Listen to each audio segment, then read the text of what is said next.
Mussolini, a ideologia fascista. Nos turbulentos dias entre as duas guerras mundiais, o movimento fascista atrai muitos exacerbados pela oratória de Mussolini. Inicialmente, o governo italiano não dá importância a Mussolini. Mas o fascismo ganha adeptos. Os camisas negras de Mussolini fomentam o descontentamento e a violência à espera de causar uma crise que afunde o governo.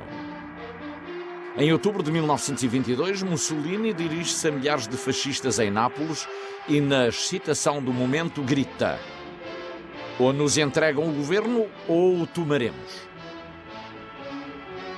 Para sua surpresa, a multidão grita em resposta: para Roma, para Roma! E o grito é imitado por turbas fascistas noutras partes do país.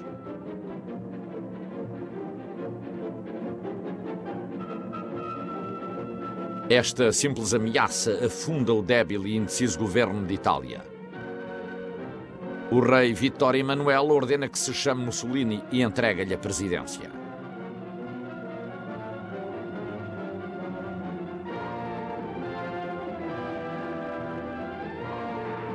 Mussolini está estupefacto com o seu triunfo. Não pode crer que tenha ganho tão facilmente.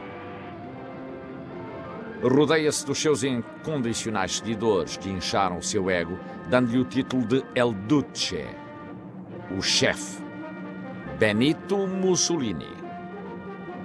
Tem sido descrito como um aventureiro político que realizou uma alarmante ascensão ao poder.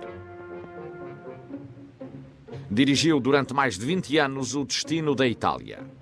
In un tempo in cui Roma aveva Cesare, Virgilio ed Augusto.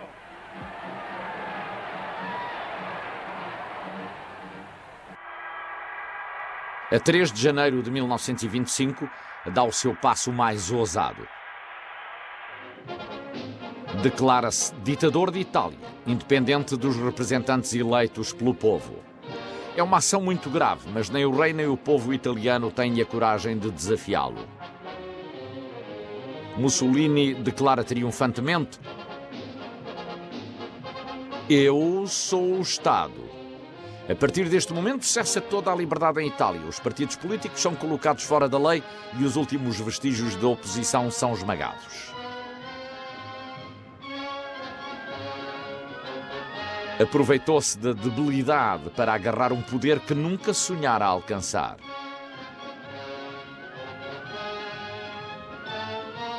Um dos primeiros passos para consolidar o seu poder é um programa massivo de educação para as crianças italianas. Os livros e as espingardas, diz, fazem os perfeitos fascistas.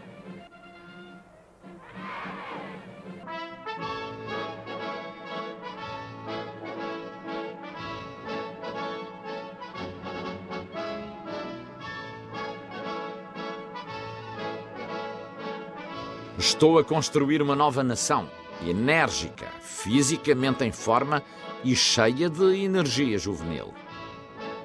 Mussolini quer aumentar a população em 50%. A força de um povo, diz, reside no seu número e oferece um prémio a cada par de recém-casados que prometam ter uma criança num ano. Para resolver o enorme problema alimentar desta explosão demográfica, Mussolini cria o que ele chama a Guerra do Trigo. Supervisiona pessoalmente a campanha para incrementar a produção agrícola. Para os italianos, Mussolini projeta a imagem de um líder dinâmico, criador de milagres com as suas próprias mãos. Assegurado o seu poder, pode ser humanitário, sorridente e benigno. As liberdades pessoais ficarão subordinadas às necessidades do Estado fascista. Através da sua máquina de propaganda controlada, o povo italiano digere a imagem de Mussolini como uma figura brilhante e valente.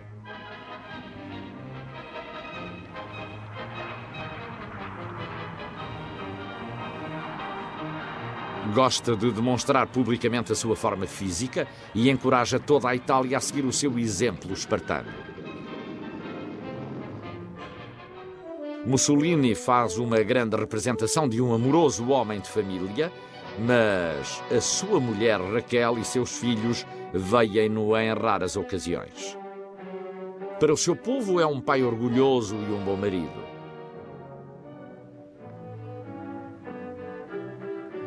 Mas todas as pessoas sabem que Claretta Petacci é a companheira fiel de Mussolini. Em menos de 5 anos, converteu-se numa lenda.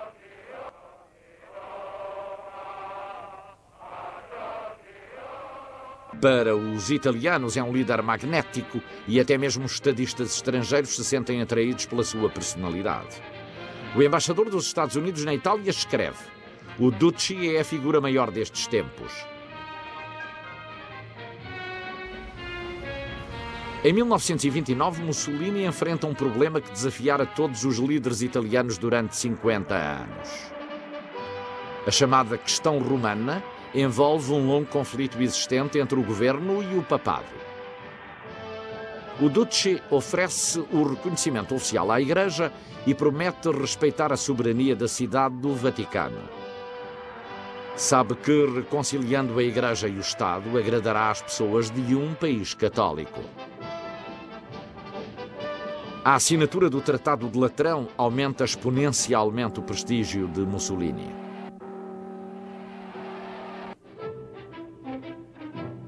Em 1934, a Itália transformou-se num Estado militar, governado segundo a vontade do Duce.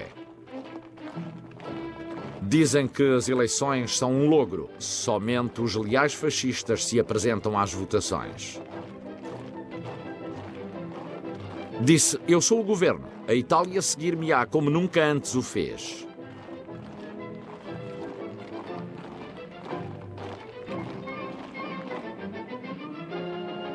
Em princípios de 1934, Mussolini chega a Veneza para se reunir com um homem que copiara fielmente os seus métodos, as suas ideias, e que agora dirige a Alemanha nazi. Hitler dirige-se a Mussolini com orgulho: meu mestre. Mas no seu primeiro encontro, o Duce não fica nada impressionado pelo homem forte dos nazis. Hitler, ao lado do vigoroso e confiante ditador de Itália, parece pálido e inofensivo.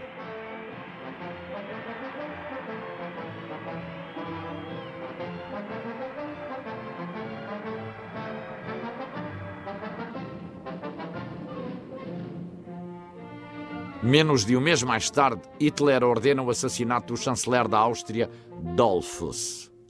Mussolini, furioso, envia 4 divisões armadas para a fronteira austríaca. Adverte a Alemanha: não ponhas as mãos na Áustria. Mussolini sofre uma decepção quando a Inglaterra e a França não seguem o seu exemplo e não ameaçam Hitler com a força. Quero marcar o meu terreno, disse, como um leão o faz com as suas garras. Prepara-se para se lançar numa ofensiva de conquista contra a indefesa Etiópia, uma nação primitiva unida a 2 das colónias italianas em África. A reação das nações europeias é um misto de assombro e horror. Churchill comenta: lançar um exército de 250.000 de homens numa costa estéril contra um povo e uma região que nenhum conquistador jamais considerou valiosa é dar um passo em falso.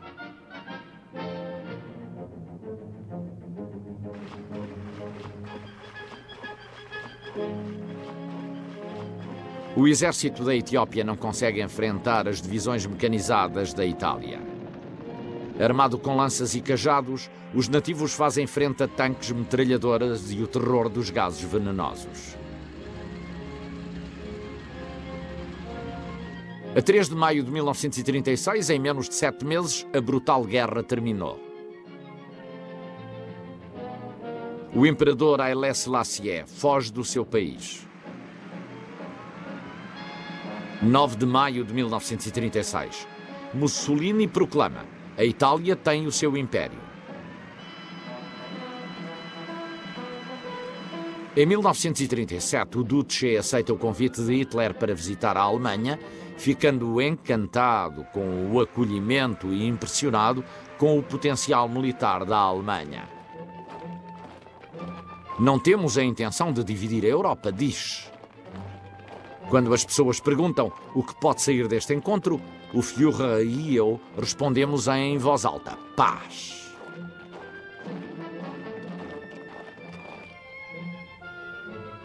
A influência de Hitler torna-se patente no regresso de Mussolini. O exército italiano realiza uma torpe imitação do passo de ganso nazi. O Duce incrementa o ritmo da propaganda militarista em Itália. Diz: se quereis paz, preparai-vos para a guerra. Mussolini está assustado com a ameaça de Hitler de invadir a Tchecoslováquia, uma ação que poderia desencadear a guerra. Mussolini conversa com Hitler e diz-lhe: deixa-me convocar uma reunião com os líderes ingleses e franceses. Os esforços do Duce têm como resultado a Conferência de Munique. Chamberlain e Daladier vão a Munique com a intenção desesperada de manter a paz. O Duce propõe que se satisfaça Hitler. Chamberlain e Daladier aprovam que se dê a Hitler quase uma terça parte da Tchecoslováquia. Chamberlain fica convencido de que conseguirá paz para a sua época. Hitler conseguirá o que quisera e o Duce é aclamado como um pacificador e aceita esta aclamação sem dar-se conta de que fora o instrumento de Hitler para a conquista.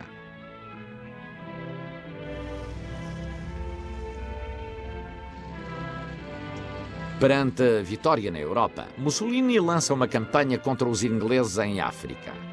Os seus exércitos arrasam a Líbia e avançam até ao Canal do Suez.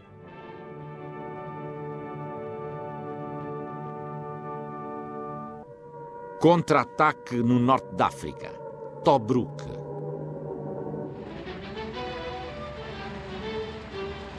No inverno de 1940, uma tempestade britânica cai sobre as posições italianas no norte da África.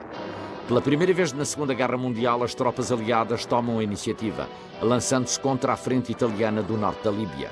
O avanço aliado é muito rápido e só uma divisão australiana captura mais de metade do exército italiano. A totalidade das posições italianas em África está quase a ponto de se sobrar. O alto Estado-Maior de Hitler já tinha analisado a situação. Hitler cria o Afrika Korps, um corpo de elite de infantaria mecanizada, artilharia e blindados. Para dirigir esta unidade especial, Hitler seleciona um brilhante comandante de panzers, Erwin Rommel. Tanto ele como os seus homens carecem de experiência na Guerra do Deserto. Assim que as tropas Panzer desembarcam, Rommel envia formações à frente para testar as linhas de avanço britânicas. O Afrika Korps deve aprender enquanto marcha.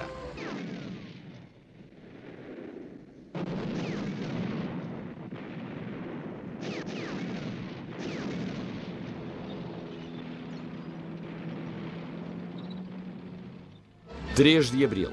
Desviando-se mais de 800 km, Rommel avança até Benghazi e ataca de improviso. É não só uma surpresa para Roma e Berlim, como é também para os ingleses. Em 10 dias, os alemães realizaram uma grande ofensiva cruzando a Líbia desde os arredores de Trípoli até à fronteira do Egito.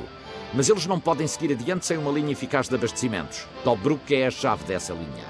É o único porto profundo entre Benghazi e Alexandria. Rommel decide esperar pela chegada da 15ª Divisão Panzer enquanto a Luftwaffe alemã arrasa os ingleses em Tobruk.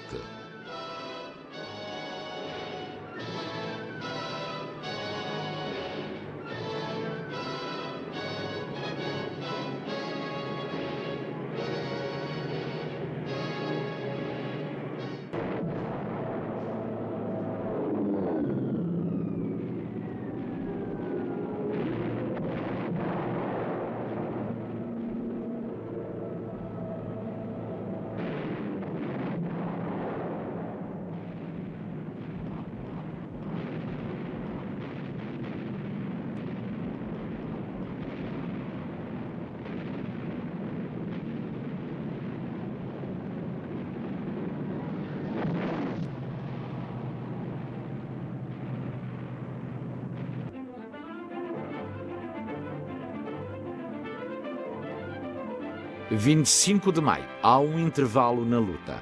Ambos os lados desfrutam de um descanso para se reorganizar.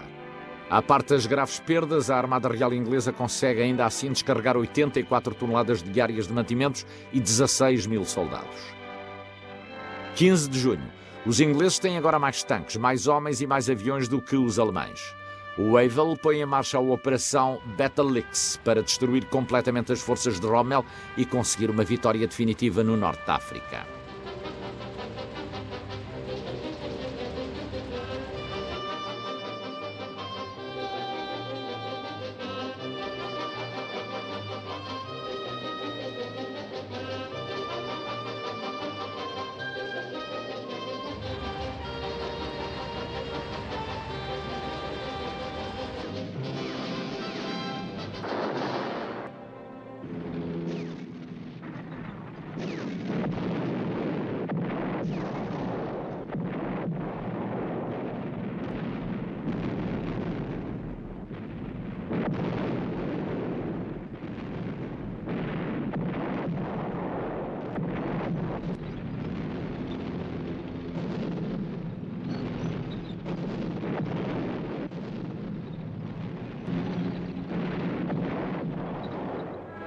Os ingleses sofrem um sério revés. 60 dos seus tanques são destruídos. As vítimas de infantaria são tremendas. Os britânicos retrocedem até ao seu ponto de partida. A Operação Battleaxe é um fracasso total.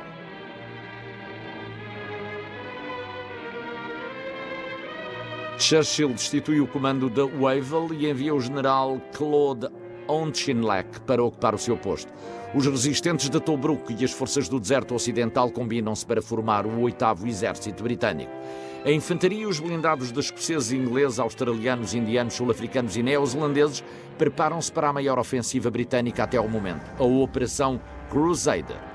17 de novembro de 1942, o 8º Exército Britânico, situado na fronteira líbia, está quase a lançar a maior ofensiva contra o Afrika Korps de Rommel. Um comando especial britânico atacou o quartel-general de Rommel, mas a missão fracassou. A Operação Crusader começa. A grande ofensiva pôs-se em marcha ao mesmo tempo que a guarnição de Tobruk se dispersa.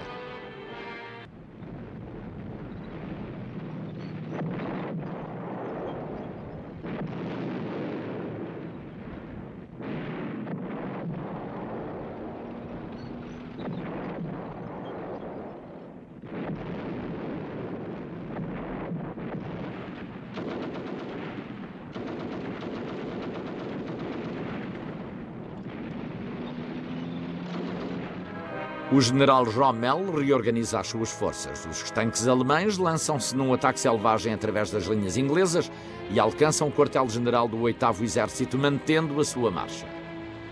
Os alemães tentam forçar os ingleses a retroceder com o objetivo de tomar Tobruk.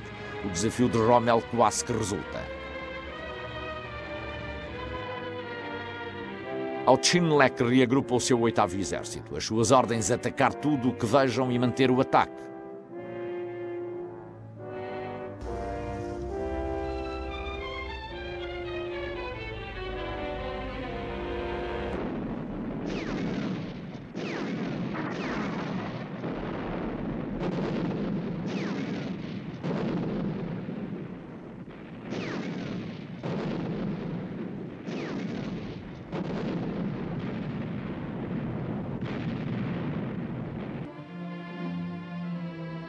No dia 7 de dezembro, um terceiro comando de Rommel é destruído. A sua força em tanques diminui para apenas 30 unidades. Sem perspectivas de reforços até janeiro, Rommel retrocede. Durante 3 semanas mais, a Raposa do Deserto desdobra-se numa hábil ação de retaguarda e fuga, mais além de Tobruk. A Operação Crusader tinha terminado. Rommel tem pressa em terminar a preparação de um novo ataque antes que os ingleses o fizessem. Os dois lados sabem que ter a iniciativa é o mais importante passo para ganhar uma batalha. A 21 de janeiro de 1942, à tarde, reforçado com 100 novos tanques alemães, Rommel dá esse passo.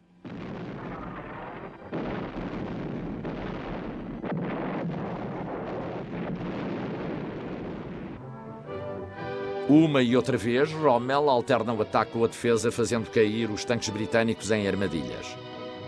Quando os ingleses alcançam os tanques de Rommel, encontram-se repentinamente rodeados pelas baterias alemãs. E agora a história começa a repetir-se. A mesma desesperada retirada do exército até ao mesmo lugar, Tobruk. –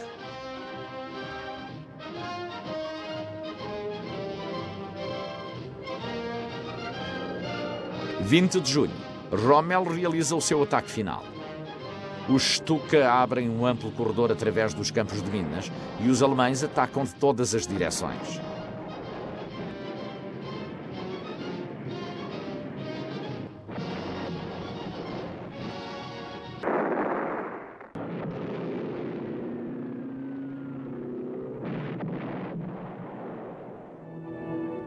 Em 24 horas, Tobruk rende-se. Quase 35 mil britânicos são capturados. A frota italiana mostra-se pouco disposta a enfrentar a Royal Navy face às exigências de Hitler para limpar o Mediterrâneo de uma vez por todas.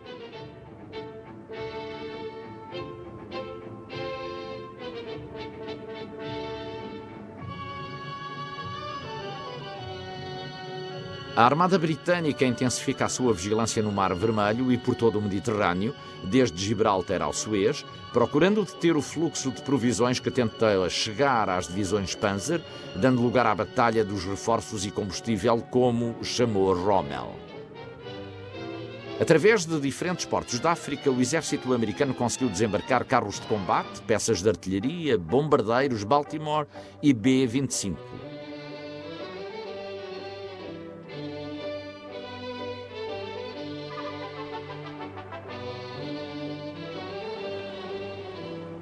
A vantagem dos aliados em carros de combate e armamento começa a ser importante graças aos contínuos comboios que são descarregados na África do Sul. O Sudão e outros pontos da África recebem igualmente peças de artilharia e aviões que chegam dos Estados Unidos para incrementar o poder dos exércitos.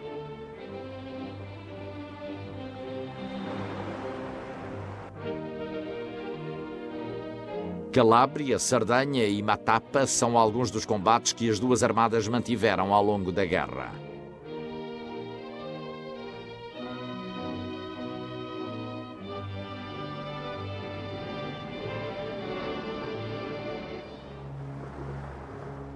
Os combates entre a Royal Navy e a Armada Italiana são contínuos. A luta pelo controle do mar Mediterrâneo torna-se cada vez mais intensa perante as necessidades de ambas as frentes no norte da África.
Contra-ataque no norte da África. El Alamein. A tomada de Tobruk leva Rommel a receber o grau de marechal de campo e os abastecimentos suficientes para empurrar os ingleses até El Alamein. O vitorioso exército Panzer, que permanece dentro das fronteiras do Egito, era formado por 4 divisões alemãs e 8 italianas, que reuniam um total de 96 mil homens. Rommel era conhecido como a Raposa do Deserto. É já uma lenda. Os seus homens idolatram-no, os seus inimigos respeitam-no. Até mesmo Churchill não tem problemas em dizer que é um grande general.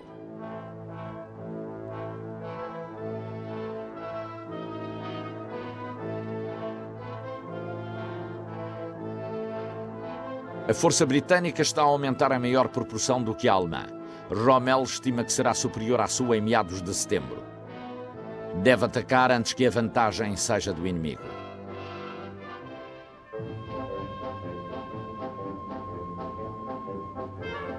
O 8º Exército Britânico, a força oponente no deserto, compõe-se de 3 divisões blindadas e 7 de infantaria. Um exército de 150 mil homens. Estes australianos, neozelandeses, indianos, sul-africanos e ingleses estão debaixo das ordens do general Bernard Montgomery. Desde a sua tomada de posse do comando em agosto, Montgomery dá-se conta de que o seu exército sofre do complexo Rommel. Os seus homens estão tão obcecados com este lagarto do deserto que tudo o que é bem feito é sinónimo de Rommel.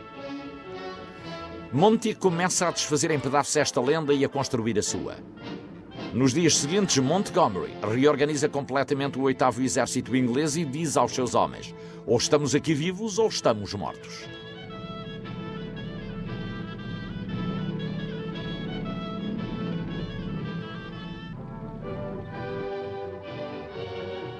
Durante o mês de agosto, comboios aliados chegam de Inglaterra e dos Estados Unidos. O índice de forças terrestres é agora de 3-1 a favor dos ingleses. A RAF tem o domínio indiscutível dos céus.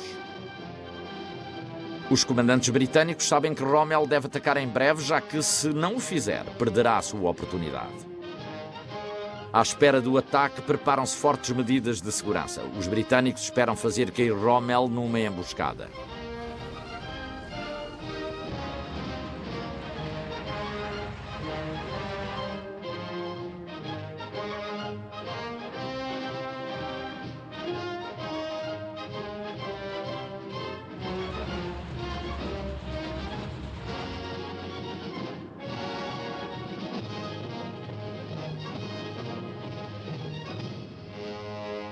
A principal preocupação de Rommel é o problema dos abastecimentos. Tudo, desde tanques e balas até ao combustível, deve fazer a perigosa travessia mediterrânica e depois percorrer outros 800 km pelo deserto líbio até à frente.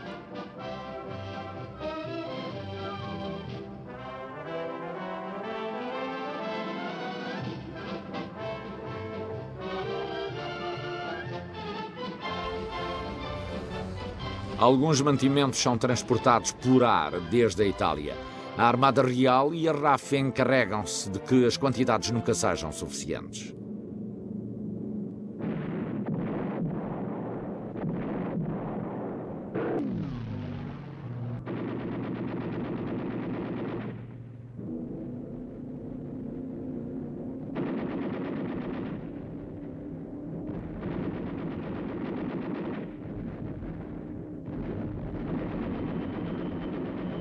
Em finais de agosto, a situação dos abastecimentos alemães encontra-se num estado crítico. Para Rommel, trata-se agora ou nunca. Deve realizar a ofensiva sem mais demoras.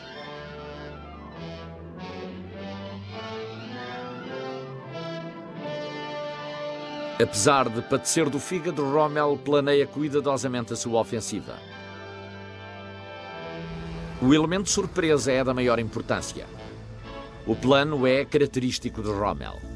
Um rápido movimento de distração ao norte, bordejando a costa, e o grosso do ataque 65 km ao sul. A seguir, rodear o 8º Exército Britânico e golpear a sua retaguarda.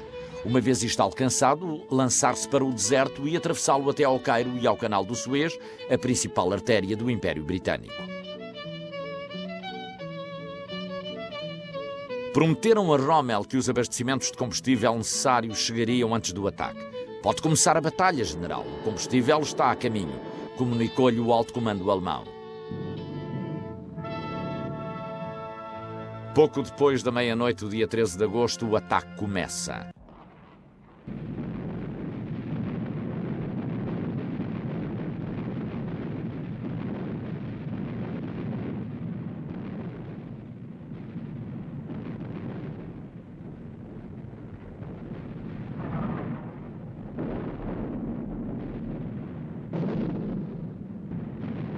Rapidamente, as tropas sofrem o seu primeiro contratempo ao encontrar-se com os campos de minas britânicas.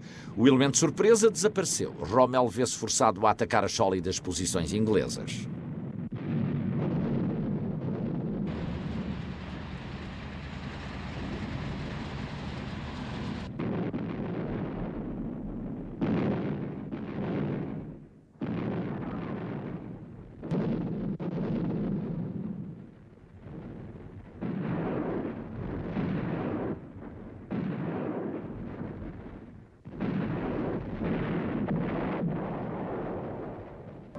Antes de terminar o dia, 3 dos 4 generais que intervinham no ataque tinham morrido no campo de batalha. Ao terceiro dia, a RAF propõe o golpe final sobre o destroçado exército alemão.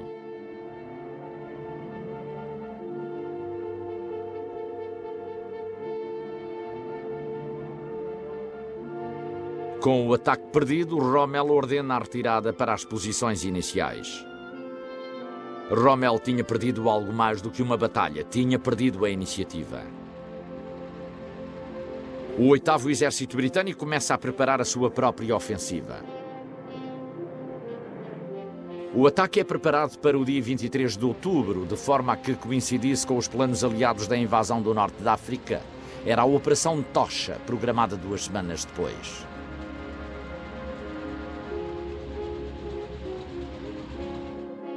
Montgomery coloca-se a uma distância invulgar para confundir e enganar os serviços de inteligência alemães sobre o lugar e a data do ataque. Tanques simulados e abastecimentos falsos começam a aparecer no sul. Trata-se de uma experimentada estratégia militar. Inicia-se também a construção de um falso oleoduto. Os alemães creem que esta obra não estará terminada antes de novembro. Para se proteger de um possível ataque antecipado da parte dos britânicos, Rommel elabora medidas defensivas. Constrói uma cerca de arame farpado e uma série de campos de minas denominados Jardins do Diabo.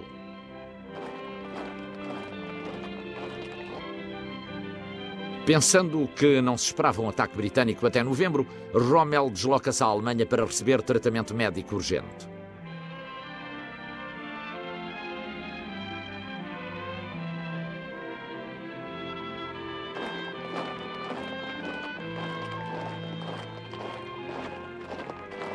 O 8º Exército propõe-se destruir as forças de Rommel nas suas posições defensivas.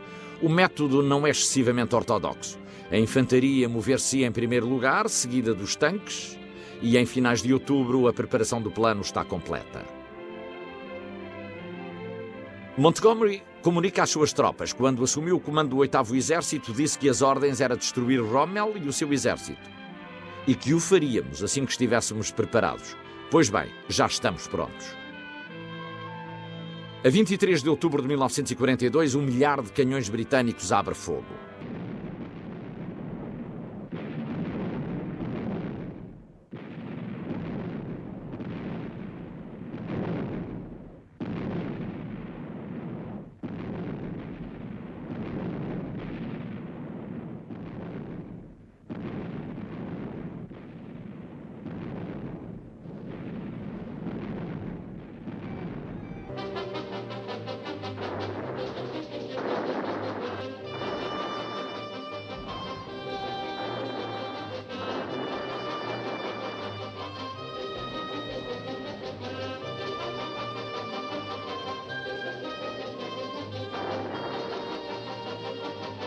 O bombardeamento destrói redes de comunicações alemãs na frente e faz explodir os campos de minas.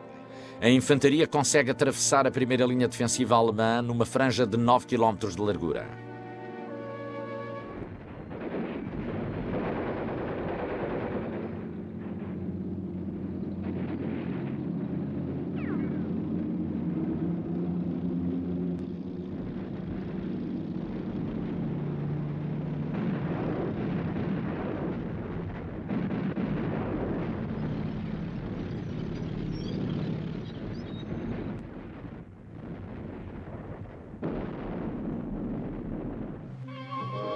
Na intensidade do primeiro dia de batalha, o substituto de Rommel, o general Stumme, morre de ataque cardíaco. Ao inteirar-se do insuspeitado ataque britânico, Rommel abandona a cama do hospital e regressa ao Egito.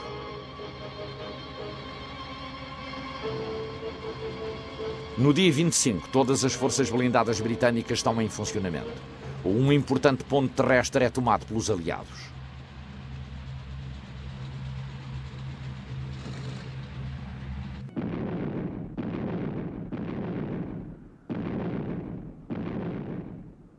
Rommel lança um ataque para recuperar Karet al-Qadim.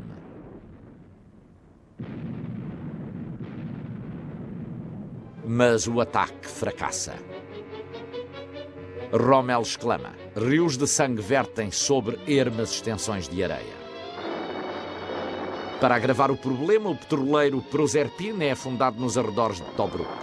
Rommel envia uma mensagem urgente a Hitler: se não fizermos imediatamente algo para remediar o problema dos abastecimentos, a batalha está perdida.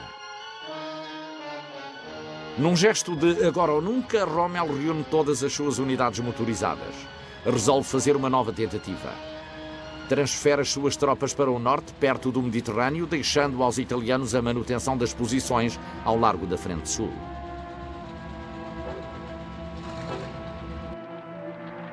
A batalha dura há já uma semana. A frente está estranhamente tranquila.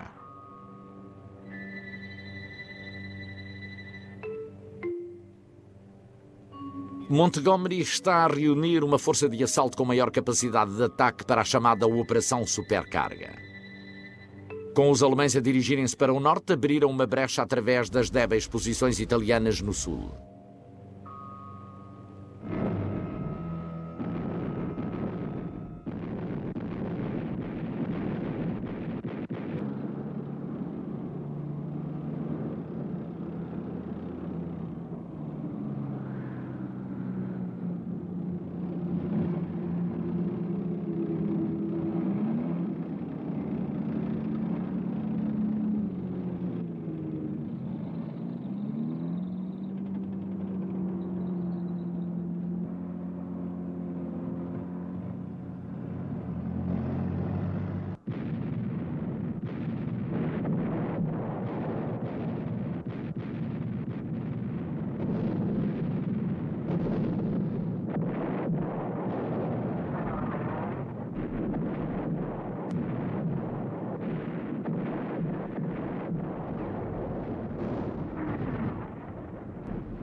Este seria o maior ataque blindado da campanha da África.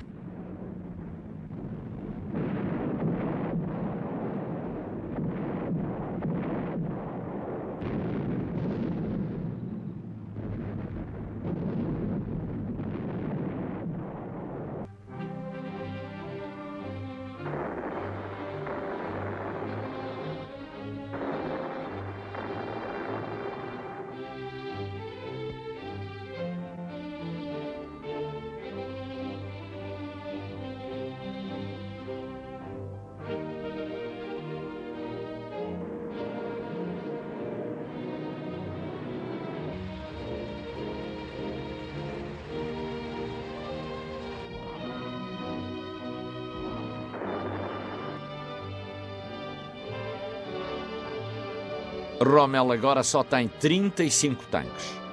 Os abastecimentos estavam cortados, os seus homens exaustos. Não podia aguentar outro ataque. Rommel envia uma mensagem ao quartel-general de Hitler solicitando uma retirada imediata.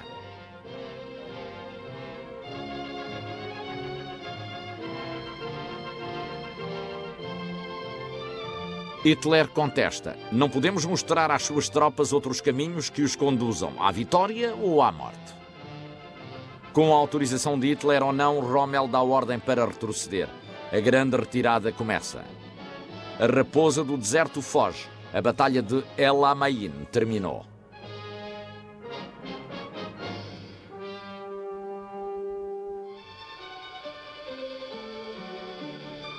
As tropas do eixo estavam a retroceder desde Alexandria ao longo de toda a costa do Mediterrâneo.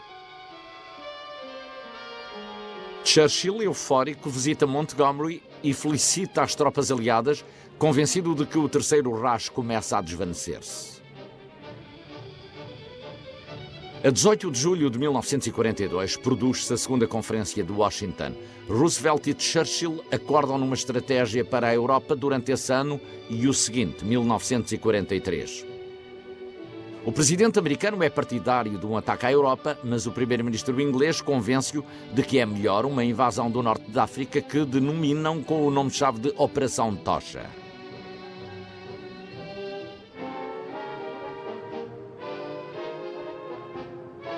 Como sucedia em Inglaterra, os Estados Unidos preparam os seus soldados a 10 mil quilómetros do seu destino, para muitos deles desconhecido, Casablanca, na costa oeste do Marrocos francês.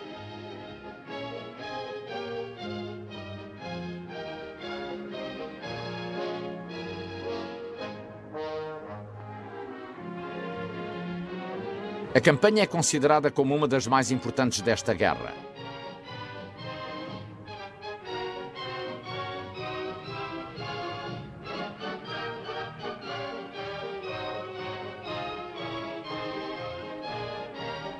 A missão é iniciar o contra-ataque sobre as forças do eixo a nível mundial.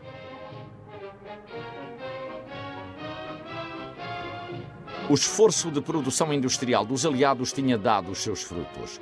Milhares de tanques, aviões, armamento e veículos todo-terreno são carregados nos navios que formaram os comboios através do oceano com a intenção de surpreender as forças do eixo num audaz movimento estratégico que os mais céticos consideram prematuro. As possibilidades de êxito encontram-se nos 50%. 650 barcos navegam lentamente até ao norte da África, esquivando-se aos submarinos de dia e avançando em linha reta de noite, a viagem mais longa jamais tentada para uma operação anfíbia. Contra-ataque no norte da África. A Operação Tocha. Os desembarques estão previstos para o dia 8 de novembro, coincidindo com a ofensiva do 8º Exército em El Alamein. Estarão em Casablanca, no território africano francês. – 8 de novembro de 1942. A grande frota tinha alcançado o seu objetivo. Os aliados não sabem o que esperar dos franceses para o Vichy. Só o saberiam quando desembarcassem.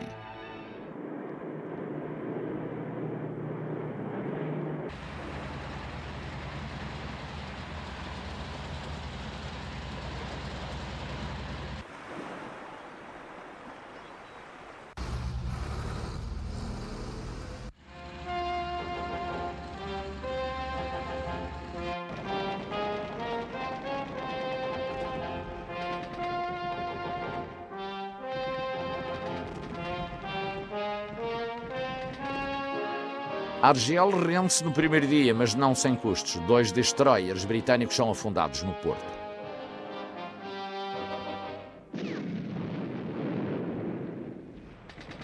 Em Oran, a resistência é mais dura. Os marinos franceses aniquilam a primeira divisão blindada americana e 2 destroyers são afundados. Em Casablanca, a situação é crítica durante 3 dias. A cidade rende-se no dia 11. Morrem 1000 franceses e vários dos seus barcos são afundados.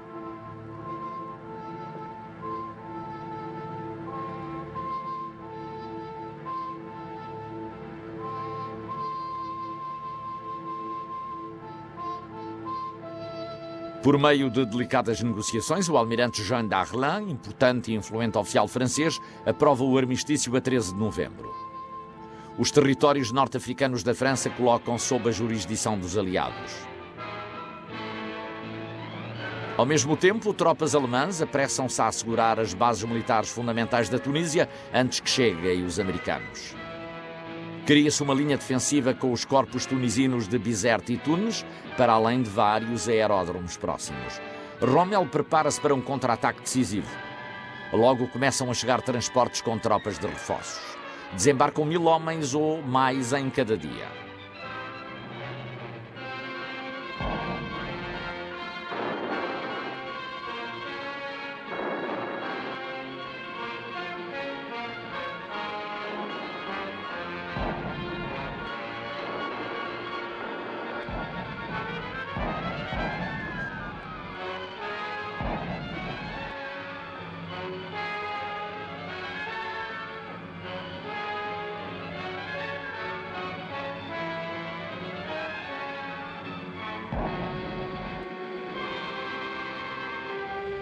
A batalha pelo norte da África entra numa nova fase.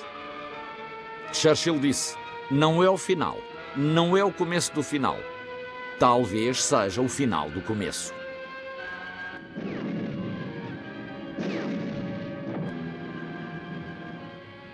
A reação alemã à invasão anglo-americana é instantânea.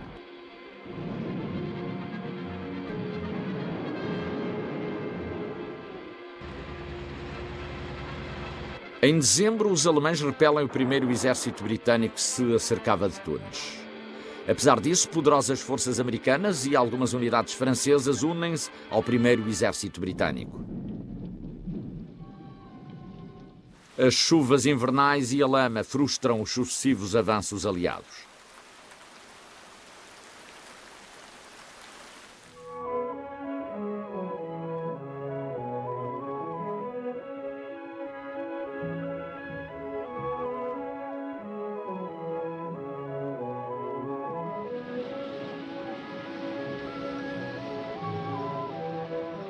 O tempo está do lado dos aliados na Batalha dos Mantimentos. Rommel ataca a 14 de fevereiro.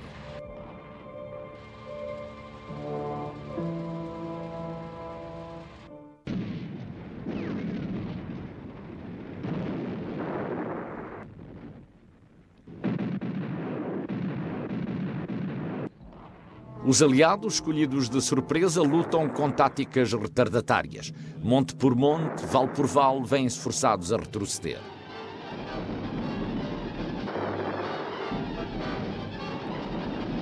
Os inexperientes soldados americanos são mortos à queima-roupa na passagem de Kasserine.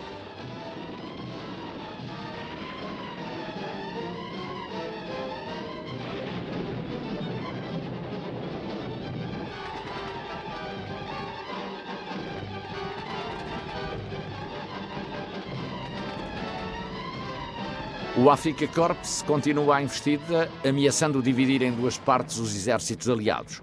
Para fechar o espaço de Kasserine, transferem-se rapidamente duas divisões americanas de Oran. Milhares de caminhões carregados de provisões têm um papel importantíssimo na batalha. O tempo melhora. 104 aviões voam por cima de Kasserine.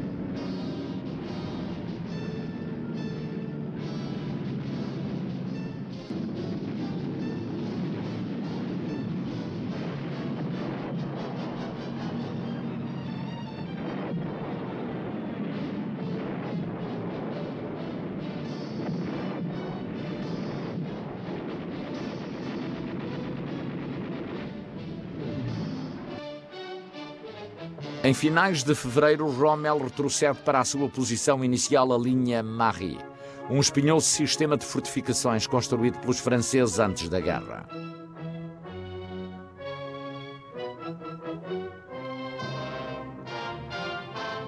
Entretanto, as forças da Operação Tocha avançam do noroeste e o 8º Exército Britânico ataca a linha Marie de frente desde o sul.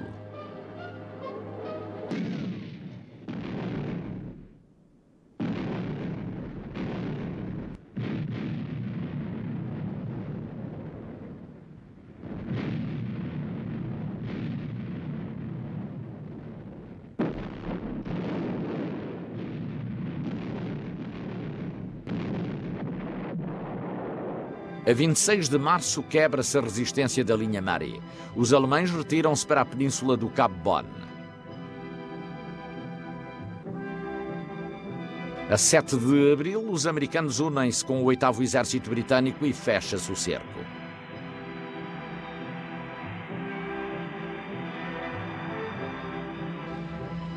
A última grande série de assaltos começa nas montanhas tunisinas.